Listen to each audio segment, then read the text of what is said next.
Biomedical Big Brother in your belly?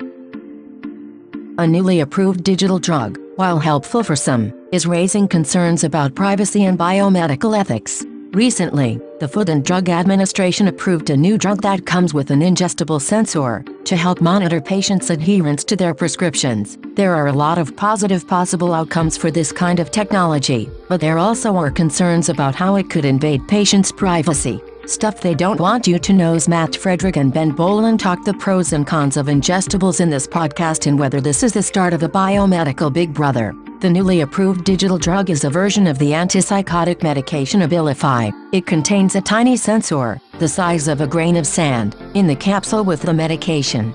The sensor interacts with acids in the stomach, sending a signal to a patch worn by the patient, telling it that the medication has been administered. The patch then sends that information to an app on the patient's smartphone, tracking the time and date. And, if the patient has allowed it, that information can also be accessed by their doctor and up to 4 family members. At any time, the patient can block those recipients with the smartphone app, but even so, patient privacy and medical coercion remain a concern. The problem is that Americans aren't taking their medicine, and it's killing them. Non-adherence to prescriptions is causing 125,000 deaths and costing between $100 billion and $289 billion a year. That's why creating a technology to help track patients' dosages is a good idea, on its face, although there's no evidence that it actually does help with compliance. As doctors know, there are many reasons for non-adherence, ranging from high costs to a general mistrust of the pharmaceutical industry, which sensors won't help.